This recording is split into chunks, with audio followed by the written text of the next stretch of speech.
ओम शांति। आज बाबा की 28 अगस्त 2020 की साकार मुरली। बाबा आज कह रहे, मीठे बच्चे,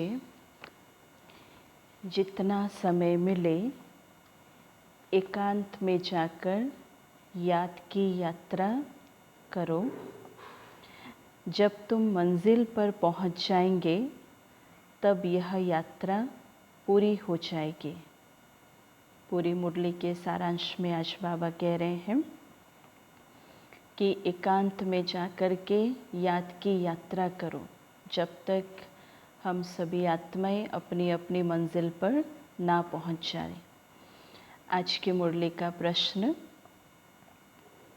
संगम पर बाप अपने बच्चों में कौन सा ऐसा गुण भर देते हैं जो आधा कल्प तक चलता रहता है।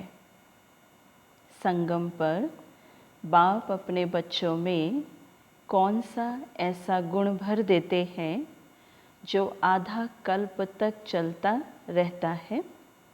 उत्तर में बाबा कह रहे, जैसे मैं अति स्वीट हूँ ऐसे बच्चों को भी स्वीट बना देता हूँ। बाबा जैसे मीठे हैं, बाबा हम बच्चों को भी मीठा बना ही देते हैं। देवताएं बहुत स्वीट हैं, बाबा ने कहा, देवताएं बहुत स्वीट हैं। तुम बच्चे अभी स्वीट बनने का पुरुषार्थ कर रहे हो। जो बहुतों का कल्याण करते हैं, जिनमें कोई शैतानी ख्यालात नहीं हैं, वही स्वीट है। स्वीट की परिभाषा भी बाबा हमें समझा रहे। बाबा कहते जो बहुतों का कल्याण करते हैं, जिनमें कोई भी प्रकार की शैतानी ख्यालात नहीं हैं, वही स्वीट है। उन्हें ही उच्च पद प्राप्त होता है, उनकी ही फिर पूजा होती है। ओम शांति। बाप बैठ समझाते हैं, इस शरीर का मालिक है आत्मा। इस शरीर का मालिक है आत्मा। तो यह पहले समझना चाहिए, क्योंकि अभी बच्चों को ज्ञान मिला है और ज्ञान का जो पहला चैप्टर है वो है मैं कौन हूँ। बाबा कहते कि पहले पहले तो समझना है कि हम आत्मा है। शरीर से आत्मा काम लेती है, पाठ बजाती है। तो ऐसे ऐसे ख्यालात और कोई मनुष्य को आते नहीं, क्योंकि देह अभिमान में है। इस प्रकार के ख्यालात कि मैं आत्मा हूँ और मैं आत्मा इस शरीर से पाठ बजा रही हूँ, बाबा कहते इस प्रकार के जो चिंतन है और कोई मनुष्य आत्माओं को नहीं आता, क्योंकि वह देह अभिमान के साथ चल रहे हैं। तो यहाँ इस ख्याल में बिठाया जाता है कि मैं आत्मा हूँ और यह मेरा शरीर है। मैं आत्मा परमपिता परमात्मा की संतान हूँ। यह याद ही बाबा कहते घड़ी घड़ी भूल जाती है। मैं आत्मा हूँ, बाबा कहते कि ये जो है याद है, ये याद ही हम बच्चे घड़ी घड़ी भूल जाते। इसलिए बाबा रोज़ आते और हमें ये आत्मा का लेसन ही बाबा पक्का कराते हैं इतने सालों से। अर्थात इतने सालों से हम आत्माएं इसी चैप्टर में ही अटके हुए हैं। बाबा कह रहे हैं ये पहले पूरी याद करनी चाहिए। यात्रा पर जब जाते हैं तो क्या कहते हैं कि चलते रहो चलते रहो। हाँ, तुमको भी याद की यात्रा पर चलते रहना है, यानी याद करना है। क्यों बाबा ने ऐसा कहा? क्योंकि इस याद की यात्रा में ही हम बच्चे रुक जाते हैं, अर्थात हम बच्चे थक जाते हैं आलस अलबेलेपन के कारण भी। और बाबा हमें क्या कहते कि बच्चे इस याद की यात्रा पर चलते रहो। याद नहीं करते गोया यात्रा पर नहीं चलते। देह अभिमान आता है और ये देह अभिमान से फिर हम सभी जानते हैं कितना ये चीज़ें कनेक्टेड है। आप देखो कि बाबा ने कहा याद नहीं करते तो देह अभिमान आता है और देह अभिमान आने से बाबा कहते ये आत्मा कुछ ना कुछ फिर विकर्म करती है। ऐसे भी नहीं कि मनुष्य सदैव विकर्म करते हैं।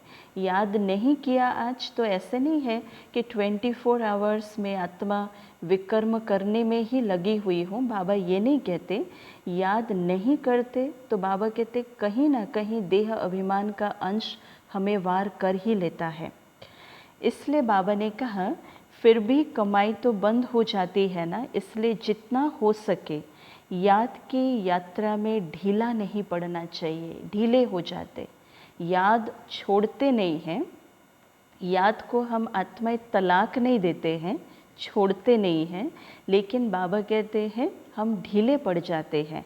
तो एकांत में बैठ अपने साथ विचार सागर मंथन कर पॉइंट्स निकालनी होती है कि कितना समय बाबा की याद में रहते हैं, क्योंकि मीठी चीज़ की याद पड़ती है ना, क्योंकि मीठी चीज़ की याद तो स्वतः पड़ती है। बाबा बच्चों को समझाते कि इस समय सभी मनुष्य मात्र एक दो को नुकसान ही पहुंचाते हैं, और नुकसान पहुंचाने का कारण एक ही है और वह है देह अभिमान। सिर्फ टीचर की महिमा बाबा करते, उनमें फिर कोई कोई टीचर खराब होते हैं, नहीं तो टीचर अर्थात बाबा कहते टीच करने वाला, मैनर सिखलाने वाला है ना, ये हमारे टीचर हैं। जब हम औरों को परिचय देते हैं कहते हैं ना कि ये हमारे टीचर हैं, तो टीचर कहना ही अर्थात उनके प्रति हमारी एक पॉजिटिव दृष्टिकोण आ जाता है कि ये टीचर इनको कुछ अच्छा सिखाते हैं, अच्छे मैनर्स इनके अंदर भरते हैं। तो बाबा भी क्या कहते हैं कि जो रिलीजियस माइंडेड हैं, अच्छे स्वभाव के होते हैं, उनकी चलन भी बाबा कहते हैं कि अच्छी होती है। बाप अगर शराब आदि पीते हैं तो बच्चों को भी वह संग लग जाता है। बाप अगर खुद शराब पिए तो बच्चों को भी वो संग का रंग लग ही जाता है ना। और उस समय अगर पिता बोले बच्चे को कि ये खराब चीज़ें नहीं पीना चाहिए, तो उस समय बच्चा भी नहीं मानने वाला। भले वो सामने नहीं करेगा इस प्रकार का कर्म, लेकिन वो पीठ पीछे तो अवश्य करेंगे। बाबा कह रहे इसको कहेंगे खराब संग, क्योंकि यह रावण राज्य है। राम राज्य था ज़रूर, परंतु वह कैसे था, कैसे स्थापन हुआ, यह वंडरफुल मीठी बातें तुम बच्चे ही जानते हो। राम राज्य कैसे था, कैसे स्थापन हुआ, ये सिर्फ बाबा कहते हम बच्चे ही जानते हैं। स्वीट, स्वीटर, स्वीटेस्ट कहा जाता है ना। बाप की याद में रहकर तुम पवित्र बन और पवित्र बनाते हो। बाबा कहते हैं बाप नई सृष्टि में नहीं आते हैं, क्योंकि उस नई सृष्टि में, नई दुनिया में बाबा का और कोई कर्तव्य नहीं रहता है ना। बच्चों को बाबा की और ज़रूरत नहीं रहती है नई सृष्टि में, इसलिए बाबा नहीं आते। सृष्टि में मनुष्य, जानवर, खेती बाड़ी आदि सब होता है। मनुष्य के लिए सब कुछ चाहिए ना, यह चीज़ें। तो शास्त्रों में प्रलय का वृत्तांत भी बाबा कहते रॉन्ग है। शास्त्रों में दिखा दिया है कि ये सृष्टि जो है, इस सृष्टि पर प्रलय होता है, ये सृष्टि का विनाश जो होता है ना, ये प्रलय के आधार से होता है।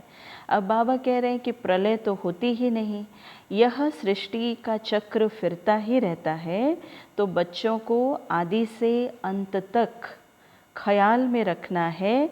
मनुष्यों को तो अनेक प्रकार के चित्र याद आते हैं, मनुष्यों को तो अनेक प्रकार के चित्र याद आते हैं, मेले मलाखड़े याद आते हैं। बाबा कह रहे हैं देखो, और वह सभी हैं हद के, और तुम्हारी है, बाबा ने कहा, बेहद की याद, बेहद की खुशी, और बाबा कहते बेहद का धन, क्योंकि शिव बाबा खुद ही बेहद है। तो बाबा कहते याद भी हमारा बेहद का, खुशी भी हमारी बेहद की, और धन भी आज बाबा कहते बेहद का धन, क्योंकि बेहद का बाप है ना, इसलिए हद के बाप से सब हद का मिलता है, और बेहद के बाप से बाबा कहते बेहद का सुख मिलता है। सुख होता ही है, किससे सुख मिलता है आत्मा को वास्तव में? इस संगम युग पर तो हम ये जान चुके हैं, यह आत्मा का सुख बाबा के साथ जुड़ा हुआ है, इस अविनाशी ज्ञान रत्नों के साथ जुड़ा हुआ है ना। लेकिन बाबा ने कहा कि सुख होता ही है धन से, सुख होता ही है धन से। तो धन तो वहाँ अपार है, सतयुग में धन कितना होगा हम सबके पास? अपरम अपार धन होगा, अनगिनत होगा। तो सब कुछ सतो प्रधान है वहाँ।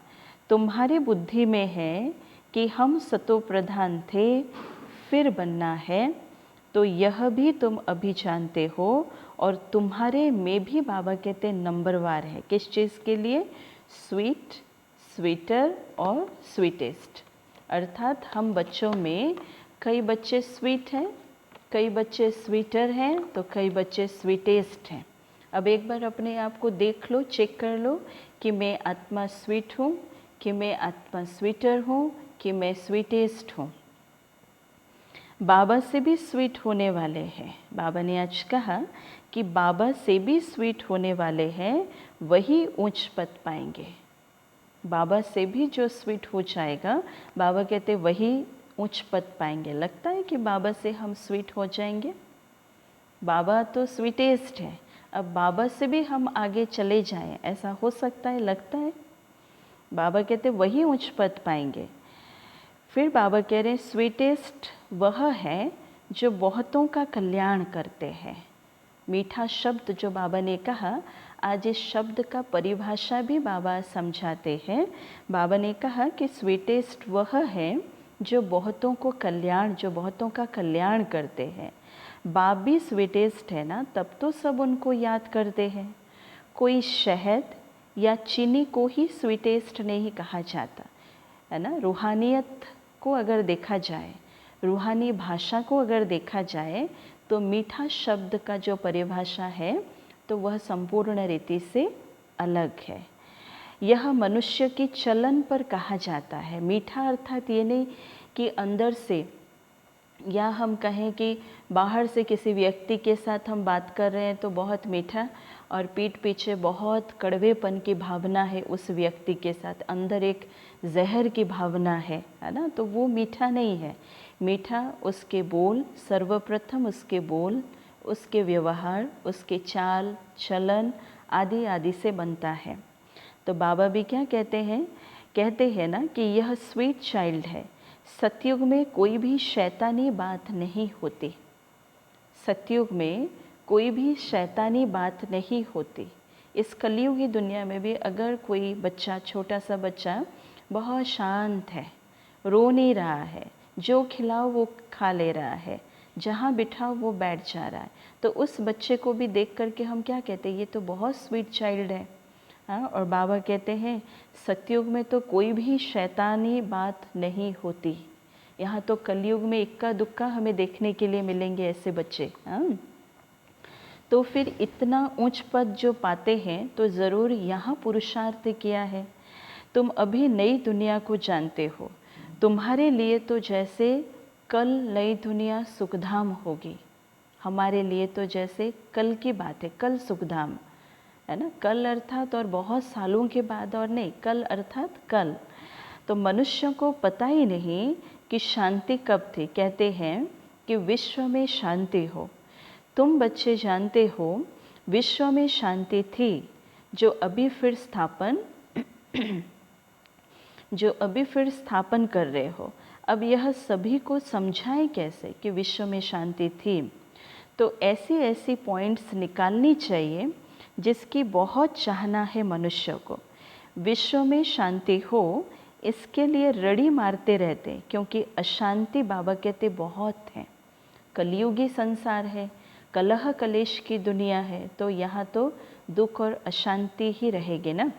बाबा कहते यह लक्ष्मी नारायण का चित्र सामने देना है, ताकि उनको दिखाओ और बोलो कि एक बार ये लक्ष्मी नारायण के चित्र को देखो, क्योंकि इस चित्र में ही, चित्र को देखने से ही कितनी आत्मा को सुकून पहुंचता है, कितनी उनके अंदर वो पवित्रता की वाइब्रेशंस है, वो शांति की वाइब्रेशंस है, वो सुख का वाइब्रेशंस है।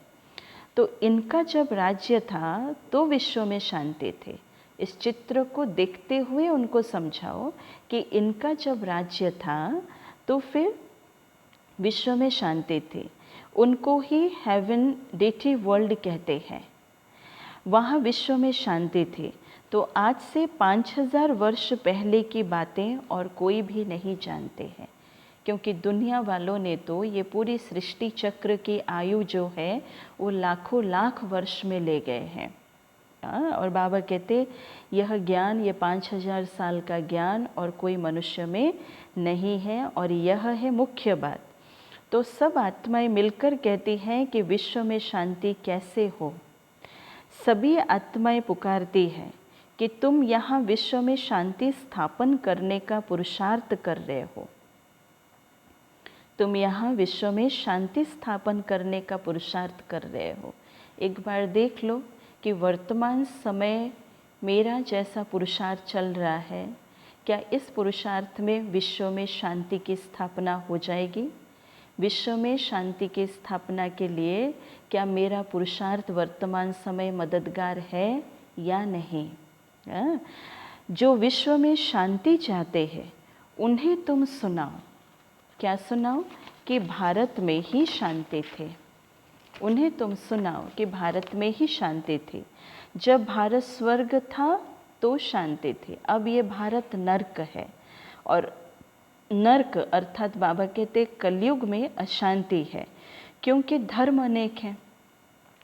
क्योंकि वर्तमान समय अभी हम अनेक धर्म, अनेक मतांतर के साथ चल रहे हैं, तो शांति तो नहीं हो सकती है। और यह माया का राज्य है, भक्ति का भी पंप है, और दिन प्रतिदिन वृद्धि होती जाती है। बाबा ने कहा मनुष्य भी मेले मलाखड़े आदि पर जाते हैं, समझते हैं कि जरूर कुछ सच होगा, है ना। मेले आदि, जैसे कुंभ का मेला लगता है भारतवर्ष में, कितना बड़ा मेला लगता है, लाखों लाख लोग जाते हैं, है ना, उस नदी में डुबकी लगाने के लिए, ताकि आत्मा पावन बन जाए। और बाबा क्या कहते हैं कि अभी तुम समझते हो उनसे कोई पावन नहीं बन सकते हैं। पावन बनने का रास्ता मनुष्य कोई बता न सके, क्योंकि पतित पावन तो एक ही बाप है। पतित पावन तो एक ही बाप है। दुनिया एक ही है, सिर्फ नई और पुरानी कहा जाता है। नई दुनिया, पुरानी दुनिया। बाबा कहते हैं नई दुनिया में नया भारत, नई दिल्ली कहते हैं ना। ओल्ड दिल्ली भी है, नई दिल्ली भी है। अब नई दिल्ली कहते हैं तो दिल्ली का रूपरेखा नया तो नहीं हो जा रहा है। बाबा कहते हैं नई हुनी है, जिसमें फिर नया राज्य होगा, है ना। दुनिया नई होगी, जिसमें फिर बाबा कहते हैं नया राज्य होगा। अर्थात इस पुराने राज्य का, इस पुरानी दुनिया का कोई भी चीज़ें, है ना, उस नई दुनिया में दिखेगी नहीं। बाबा कहते हैं कि यहाँ पुरानी दुनिया में पुराना राज्य है। पुरानी और नई दुनिया किसको कहा जाता है यह भी तुम जानते हो। तो भक्ति का कितना बड़ा प्रस्ताव है, अर्थात कितना बड़ा विस्तार है। इसको कहा जाता है अज्ञान। क्योंकि भक्ति में जिनकी भी पूजा पाठ हम कर रहे हैं उनके बारे में भी हमें नहीं पता कि ये कौन थे, क्या थे, है ना। बस आंखें बंद करके हम चल रहे हैं जैसे। इसलिए बाबा कहता है ये अज्ञान है। क्योंकि ज्ञान सागर तो एक ही बाप है। बाप तुमको ऐसे नहीं कहते कि राम राम कहो व कुछ करो। बाबा ने कहा नहीं, बच्चों को समझाया जाता है वर्ल्ड की हिस्ट्री ज्योग्राफी कैसे रिपीट होती है। यह एजुकेशन तुम पढ़ रहे हो, ये एजुकेशन तुम पढ़ रहे हो, और इसका नाम ही है रूहानी एजुकेशन, स्पिरिचुअल एजुकेशन। बाबा कहते हैं स्पिरिचुअल नॉलेज। बाबा ने कहा इनका अर्थ भी कोई नहीं जानते। ज्ञान सागर तो एक ही बाप को कहा जाता है, वह है स्पिरिचुअल नॉलेजफुल फादर। बाप रूहों से बात करते हैं। बाबा कहते तुम बच्चे समझते हो कि रूहानी बाप पढ़ाते हैं। हमारी बुद्धि में ये बैठ गया कि इस ईश्वरीय विश्वविद्यालय में मुझ आत्मा को पढ़ाने वाला कौन है? स्वयं शिव परमात्मा है। और ये है स्पिरिचुअल नॉलेज। रूहानी नॉलेज को ही स्पिरिचुअल नॉलेज कहा जाता है और दुनिया वालों को पता ही नहीं है कि स्पिरिचुअल नॉलेज भी कुछ रहता है। लोग तो समझ लिए कि जो हम भक्ति पूजा पाठ आदि कर रहे हैं यही स्पिरिचुअलिटी है, और बाबा इसको संपूर्ण रीति से अलग करके हमें बताया है ना। बाबा ने कहा कि तुम बच्चे जानते हो परमपिता परमात्मा बिंदी है और वह हमको पढ़ाते हैं और हम आत्माएं पढ़ रही हैं, यह भूलना नहीं चाहिए। हम आत्मा को जो नॉलेज मिलती है फिर हम दूसरी आत्माओं को देते हैं। हम बाबा के मददगार बच्चे हैं, बाबा हमें दे रहा है, हम ये शिक्षा औरों तक पहुंचाने के लिए मददगार बने हैं। यह याद तब ठहरेगी, कब ठहरेगी बाबा कहते होंगे, ये जो याद है ये याद तब ठहरेगी जब अपने को आत्मा समझ बाप की याद में रहेंगे, है ना। इसलिए जब योग में हम बैठते हैं तो ये बहुत अटेंशन देने वाली चीज़ क्या है खुद के प्रति, कि क्या सोच लेकर के मैं बैठी हूँ। पहली सोच ये है कि मैं सिर्फ और सिर्फ एक ज्योतिर्बिंदु स्वरूप आत्मा हूँ और मैं आत्मा अपने पिता के सामने में बैठी हूँ, इसके अलावा और कुछ नहीं, ना कोई कारोबार, ना कोई धंधा धौरी, कुछ भी नहीं, ना कोई परिवार, कुछ भी नहीं। तब वो याद टिकेगी, तब हमारे विकर्म विनाश होंगे। बाबा कहते याद में इसलिए बहुत बच्चे कच्चे हैं, झट देह अभिमान आ जाता है और देही अभिमानी बनने की ही प्रैक्टिस करनी है, देही अभिमानी बनने की ही प्रैक्टिस करनी है। हम आत्मा इनको सौदा देते हैं, हम आत्मा व्यापार करते हैं, इसलिए अपने को आत्मा समझ बाप को याद करने में ही फ़ायदा है, इसमें ही फ़ायदा है। क्योंकि याद के समय पर अगर मैं ये सोचूं कि मैं एक बहुत बड़ा व्यापारी हूँ, मैं एक बहुत बड़ा कर्मचारी हूँ, या कोई भी रूप से अगर हम इस देह के साथ जुड़े हुए रिलेशन को लेकर के अगर बैठते हैं तो उसमें हमारा ही नुकसान है, हमारा ही नुकसान है। इसलिए बाबा ने कहा कि अपने को आत्मा समझ बाप को याद करने में ही फ़ायदा है।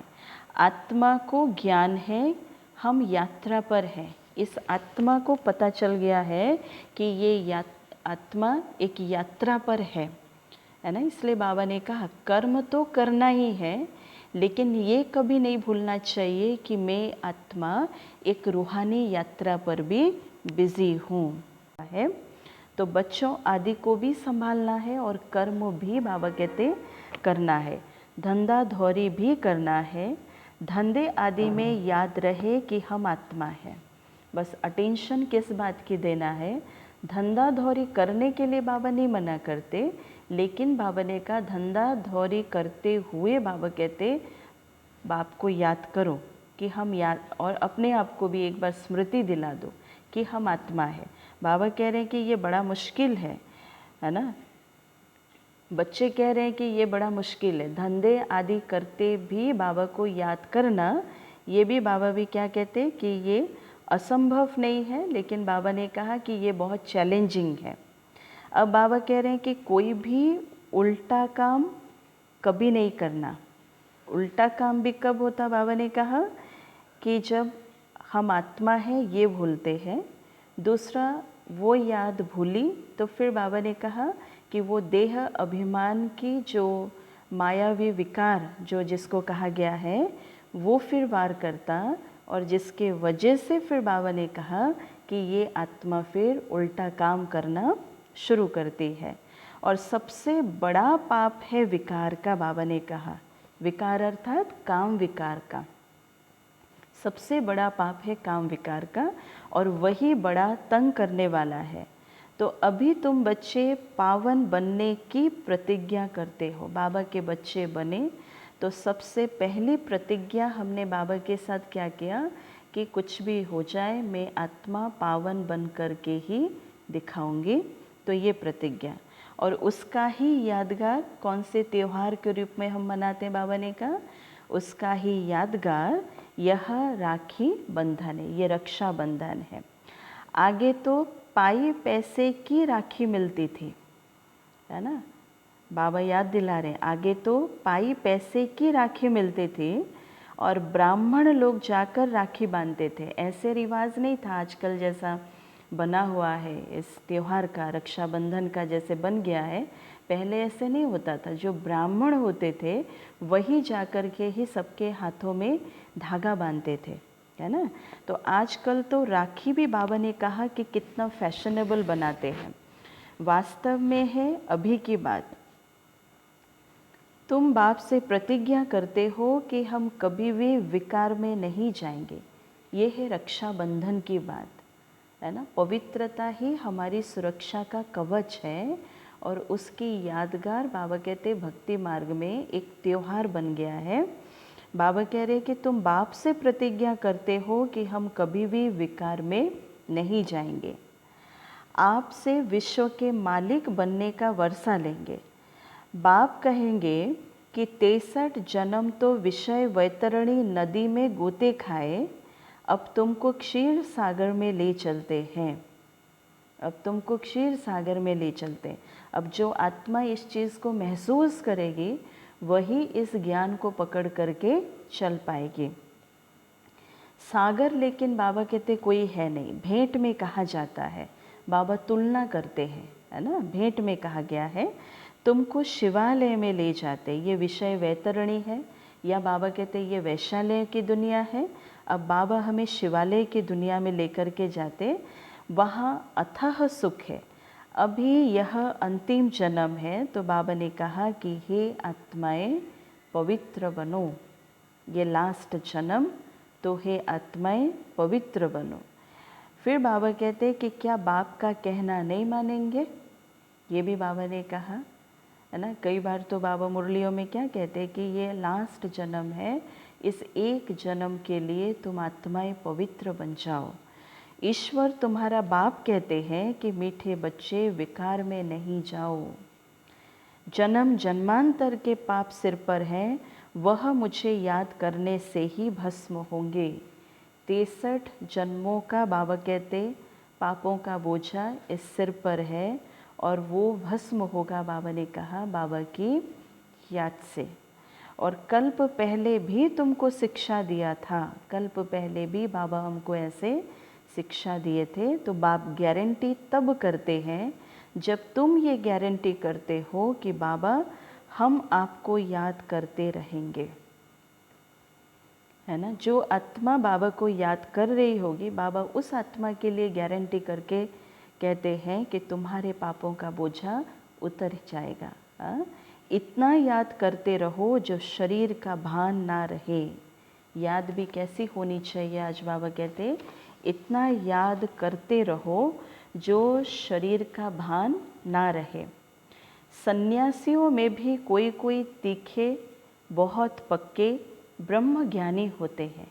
सन्यासियों में भी पूरी धारणाएं ज़बरदस्त, उनके अंदर वो धारणाएं, है ना। इसलिए बाबा उन सन्यासियों को भी याद करते हुए क्या कह रहे हैं कि कोई कोई सन्यासी बहुत तीखे, बहुत पक्के और ब्रह्म ज्ञानी होते हैं। वह भी ऐसे बैठे बैठे शरीर छोड़ते हैं, और जहाँ पूरे शरीर छोड़ने के बाद एकदम पूरा सन्नाटा हो जाता, तो यहाँ तुमको तो बाबा समझाते कि पावन बनकर जाना है। एक ही कंडीशन बाबा ने रखा कि आत्मा ये शरीर छोड़ेगी, ये तो पता है, लेकिन आत्मा अपने प्योर स्टेज को प्राप्त करके जाएगी, चाहे वो ज्ञान और योग के आधार से जाए या चाहे बाबा कहते सज़ा खा करके जाए। तो यहाँ तुमको तो बाबा समझाते कि पावन बनकर जाना है। वह तो अपनी मत पर चलते हैं, ऐसे नहीं कि वह शरीर छोड़कर कोई मुक्ति या जीवन मुक्ति में जाते हैं। बाबा ने कहा नहीं कि आते फिर भी यहाँ ही है, परंतु उनके फॉलोअर समझते हैं कि वह निर्वाण गया, फॉलोअर समझते हैं कि वह निर्वाण गया। लेकिन बाबा क्या कह रहे हैं, बाबा ने कहा कि वो आत्माएं अभी निर्वाण धाम नहीं जाते, वो आत्माएं फिर से इस धरती पर उन आत्माओं को तो आना ही है। इसलिए बाबा समझाते एक भी वापस नहीं जा सकता, कायदा ही नहीं है। झाड़ वृद्धि को जरूर पाना है, बाबा ने कहा, ये सृष्टि रूपी झाड़ वृद्धि को जरूर पाना है। अर्थात जितनी करोड़ आत्माएं उस परम धाम में बैठे हुए हैं, उतनी करोड़ आत्माओं का इस धरती पर आना सुनिश्चित है। बाबा कह रहे हैं कि अभी तुम संगम युग पर बैठे हो और सब मनुष्य हैं कलयुग में।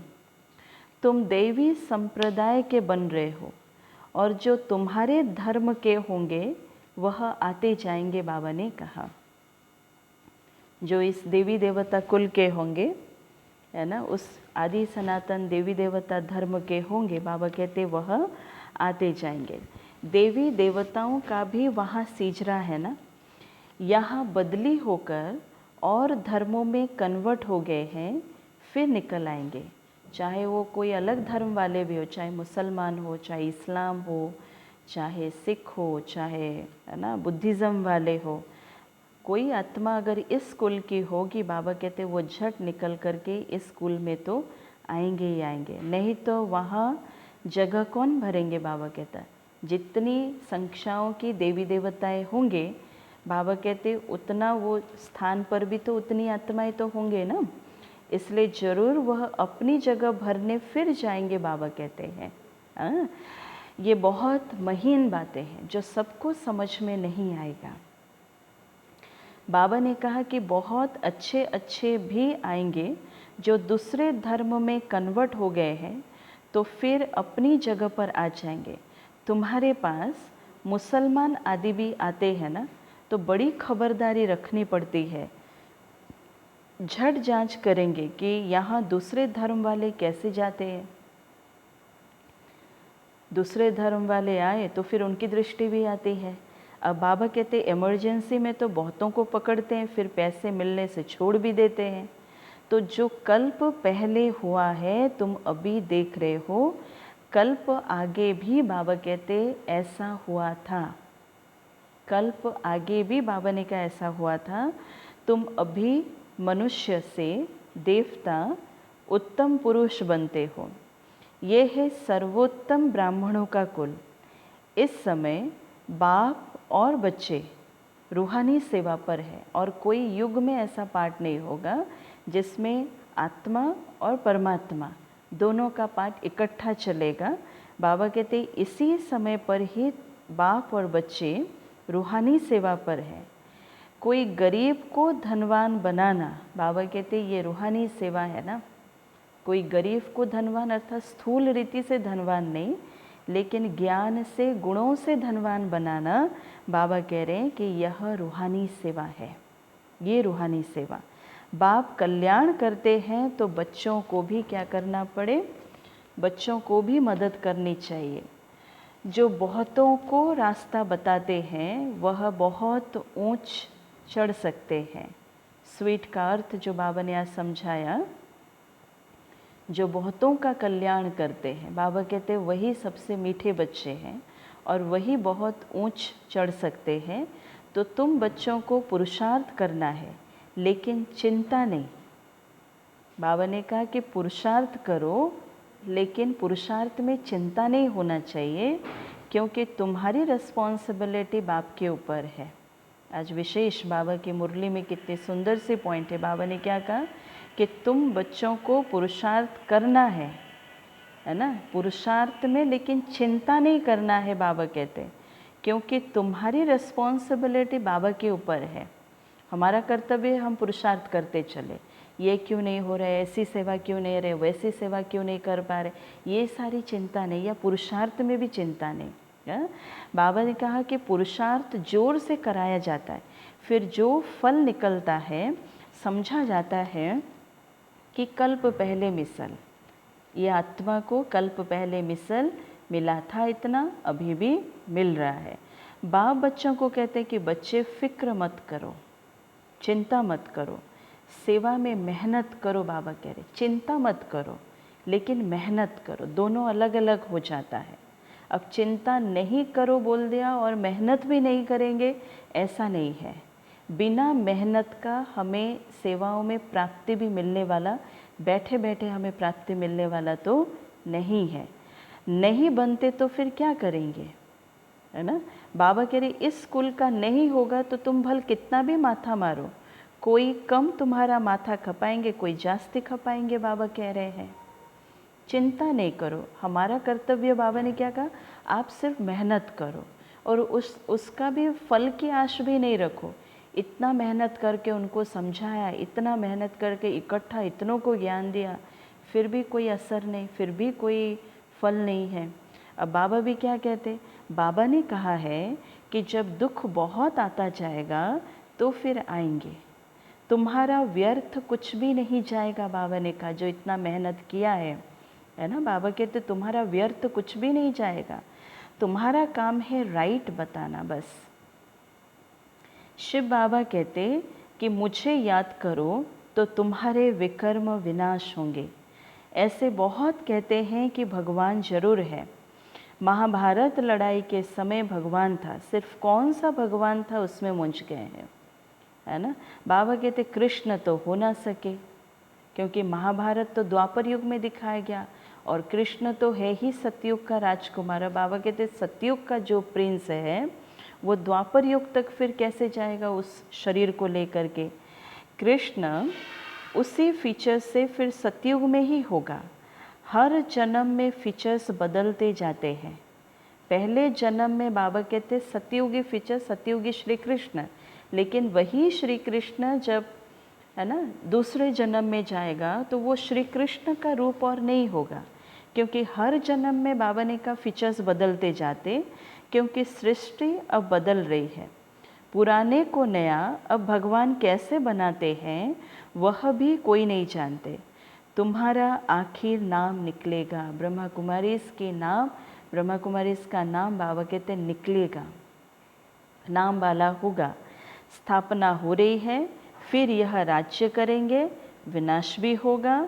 एक तरफ नई दुनिया, बाबा कहते एक तरफ फिर पुरानी दुनिया। ये चित्र बड़ा अच्छा है समझाने के लिए। कहते भी है ना कि ब्रह्मा द्वारा स्थापना, शंकर द्वारा विनाश और विष्णु द्वारा पालना। कभी भी बोलो तो इस आधार से, इस सीरियल से बोलो। जैसे चित्र में दिखाया है कि ब्रह्मा विष्णु शंकर, वैसे नहीं बोलना चाहिए। पहले होता है ब्रह्मा के द्वारा स्थापना, फिर होता है शंकर के द्वारा विनाश, फिर होता है विष्णु के द्वारा पालना, परंतु समझते कुछ भी नहीं। मुख्य चित्र है त्रिमूर्ति का। ऊंचे ते ऊंचे शिव बाबा, तुम जानते हो कि शिव बाबा ब्रह्मा द्वारा हमको याद की यात्रा सिखला रहे। बाबा को याद करो, योग अक्षर डिफ़िकल्ट लगता है, बाबा को याद करो तो, है ना। और बाबा कहते हैं ये योग अक्षर बहुत डिफ़िकल्ट है ना, और इसलिए बाबा ने कहा योग नहीं बोलो, याद। याद अक्षर बहुत सहज है, और उसमें से फिर बाबा कहते बाबा अक्षर बहुत लवली है। बाबा अक्षर कैसा है, मीठा है ना। बाबा शब्द बोलो और हे ईश्वर या हे भगवान बोलो, तो कौन से शब्द में वो मिठास है, बाबा शब्द में मिठास है। बाबा कह रहे हैं कि तुमको खुद ही लज्जा आएगी, हम आत्माएं बाप को याद नहीं कर सकती है, जिनसे विश्व की बादशाही मिलती है। बाबा कहते आप ही लज्जा आएगी। जिस दिन देखना अमृत वेला कोई भी कारण या अकारण मिस हो भी जाता है, उस दिन कम से कम हम अब सभी, है ना, हम कभी भी अपने आप को माफ़ नहीं कर पाते कि आज फिर अपने आप को लज्जा भी आता है कि ये क्यों हो गया हमारे से। अब बाबा भी कहते हैं, बाप भी कहेंगे कि तुम तो बेसमझ हो, बाप को याद नहीं कर सकते हो तो वर्षा कैसे पाएंगे। एक कंडीशन बाबा ने रख दिया, याद करोगे तो वर्षे के हकदार बनोगे, याद नहीं तो वर्षा भी नहीं। और विकर्म भी विनाश कैसे होंगे, बाबा कह रहे हैं। इसलिए तुम आत्मा हो, मैं तुम्हारा परमपिता परमात्मा अविनाशी हो ना। तुम चाहते हो हम पावन बन सुखधाम में जाएं। बाबा कह रहे हैं कि तुम चाहते हो हम पावन बन सुखधाम में जाएं। अब इसमें कौन कौन हाथ उठाएंगे? अगर बाबा हमारे सम्मुख आ जाए और हमें पूछे कि कौन कौन चाहते हैं कि पावन बनकर के सुखधाम में जाएं, तो ऐसी कोई भी नहीं आत्मा होगी जो हाथ नहीं उठाएगी। अब बाबा फिर उसके बाद क्या कहते हैं, तो श्रीमत पर चलो। बाबा ने कहा, कंडीशन रखा बाबा ने, क्या कहा बाबा ने कि श्रीमत पर चलो। मुझ बाप को याद करो तो फिर विकर्म विनाश होंगे, और याद नहीं करेंगे तो बाबा कहते विकर्म कभी भी विनाश नहीं होंगे। विकर्म कैसे विनाश होंगे, बाबा ने पूछा। याद से विकर्म विनाश होंगे, नहीं तो फिर बाबा कहते फिर सज़ा के, है ना, हकदार बन जाएंगे। ये आत्मा सज़ा खा करके फिर मुक्त होगी। अच्छा, मीठे मीठे सिके लधे बच्चों प्रति माता पिता बाप दादा का याद प्यार और गुड मॉर्निंग। रूहानी बाप की रूहानी बच्चों को नमस्ते। हम रूहानी बच्चों की रूहानी माता पिता बाप दादा को याद प्यार, गुड मॉर्निंग और नमस्ते। धारणा के लिए मुख्य सा फर्स्ट पॉइंट, बाबा ने कहा कि हर प्रकार से पुरुषार्थ करना है, फिक्र नहीं करना है। पुरुषार्थ करना है, लेकिन बाबा कहता चिंता नहीं करना है, क्योंकि हमारा रिस्पॉन्सिबल स्वयं बाप है। हमारा कुछ भी व्यर्थ नहीं जा सकता, हमारा कुछ भी व्यर्थ नहीं जा सकता। सेकेंड पॉइंट, बाप समान बहुत बहुत स्वीट बनना है। बाबा आज हम सभी आत्माओं को मीठा बनाने के लिए आया है, और बाबा मीठा शब्द का भी अर्थ समझाते हुए क्या कहते हैं, अनेक आत्माओं का कल्याण करना है। बाबा ने कहा बहुत बहुत स्वीट बनना, अनेकों का कल्याण करना। इस अंतिम जन्म में पवित्र जरूर बनना है। धंधा आदि करते अभ्यास करना है कि मैं आत्मा हूँ। धंधा आदि करते अभ्यास करना है कि मैं आत्मा हूँ। आज का वरदान, हर कदम में पद्मों की कमाई जमा करने वाले, सर्व खजानों से संपन्न व तृप्त आत्मा भव। हर कदम में पद्मों की कमाई जमा करने वाले, सर्व खजानों से संपन्न व तृप्त आत्मा भव। बाबा समझा रहे कि जो बच्चे बाप की याद में रहकर हर कदम उठाते हैं, वह कदम कदम में पद्मों की कमाई जमा करते हैं। हर कदम में, बाबा कहते, वह कदम कदम में पद्मों की कमाई जमा करते हैं। जो बच्चे हर कदम पर, है ना, बाप की श्रीमत को लेकर के चलते हैं, बाप की याद में रह कर के जो चलते हैं, इस संगम पर ही पद्मों की कमाई की खान मिलती है। इस संगम पर, हर दो युग के बीच में एक संगम युग आता है, लेकिन कौन से संगम युग हम आत्माओं के लिए बहुत फ़ायदा कारक है, बाबा ने कहा ये जो संगम युग है, पद्मों की कमाई की खान मिलती है। सतयुग है जमा करने का युग, बाबा ने कहा, सॉरी, संगम युग है जमा करने का युग। अभी जितना जमा करना चाहो उतना कर सकते हो, खुली छूट मिला है ना, और वो खुली छूट देने वाला बाबा एकदम। बाबा कहते एक कदम अर्थात एक सेकंड भी बिना जमा के ना जाए, अर्थात व्यर्थ ना हो। कैसे जमा करो, बाबा कहते जैसे एक सेकंड भी हमारा व्यर्थ ना जाए, एक सेकंड भी हो वो भी हमारा खाता जमा हो जाए, सदा भंडारा भरपूर हो, अप्राप्त नहीं कोई वस्तु, ऐसे संस्कार हो। बाबा कहते एक सेकेंड भी बिना जमा किए ना जाए, अर्थात व्यर्थ ना हो, तो कितनी अटेंशन देना पड़े। बाबा कहते जब अभी ऐसी तृप्त आत्मा या संपन्न आत्मा बनेंगे, तब भविष्य में अखूट खजानों के मालिक होंगे, अखूट खजानों के मालिक होंगे। स्लोगन आज का, कोई भी बात में अपसेट होने के बजाय नॉलेजफुल की सीट पर सेट रहो। कोई भी बात में अपसेट होने के बजाय नॉलेजफुल की सीट पर सेट रहो। तुरंत बाबा का दिया हुआ ये ज्ञान को एक बार चिंतन मंथन कर लो कि इस परिस्थिति में बाबा ने मुझ आत्मा को कैसे रहने के लिए कहा है, क्या शिक्षा दिया है। तो बाबा कहता अपसेट और कभी भी ये आत्मा रह नहीं सकती। ओम शांति, ओम शांति, ओम